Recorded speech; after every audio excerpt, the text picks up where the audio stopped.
என்ன குழம்பு செய்யலான்னு யோசிச்சுட்டு இருக்கீங்களா? வாங்க இந்த முருங்கைக்காய் குழம்பு எப்படி செய்யலான்னு சொல்லி பார்க்கலாம் வாங்க. அடுப்பில் ஒரு குக்கர் வச்சு 1 ஸ்பூன் எண்ணெய் ஊற்றிக்கலாம். இப்போ எண்ணெய் சூடானோன்னே கடுகும் உளுத்தம்பருப்பும் போட்டு பொரிய விடலாம்.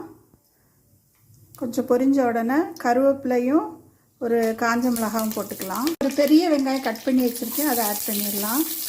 வெங்காயம் நல்லா வதக்கி விட்டுக்கலாம். வெங்காயம் கொஞ்சம் வதங்கினோன்னே ஒரு பெரிய தக்காளி வெட்டி வச்சுருக்கேன், அதையும் ஆட் பண்ணிடலாம். வதக்கி விட்டுக்கலாம். ஒரு பச்சை மிளகாய் கீறி வச்சுருக்கேன், அதையும் ஆட் பண்ணிடலாம். வெங்காயம் தக்காளி இந்த அளவுக்கு வதங்கின உடனே அதில் ஒரு முருங்கைக்காய் கட் பண்ணி வச்சுருக்கிறேன், அதையும் ஆட் பண்ணிடலாம். ஒரு மிக்ஸி ஜார் எடுத்துக்கோங்க.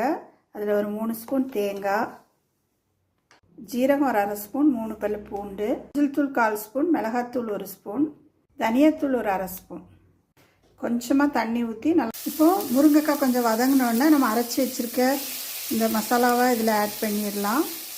மிக்ஸி ஜாரை கழுவுன தண்ணி இதில் ஆட் பண்ணிடலாம். இதில் ஒரு நெல்லிக்காய் சைஸ் புளி புளிஞ்சு வச்சுருக்கிறேன், அதை இதில் ஆட் பண்ணிடலாம். வேணால் கொஞ்சம் தண்ணி ஊற்றிக்கோங்க. இப்போது இதில் ஒரு 1/2 ஸ்பூன் கல்லுப்பு போடுறேன்.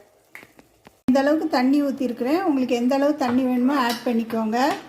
ஆட் பண்ணி குக்கரை மூடி ஒரே ஒரு விசில் வச்சு ஆஃப் பண்ணிடுங்க. நல்லா சுட சுட முருங்கைக்காய் குழம்பு ரெடி ஆயிடுச்சு. செஞ்சு பார்த்துட்டு எப்படி இருக்குன்னு சொல்லுங்கள்.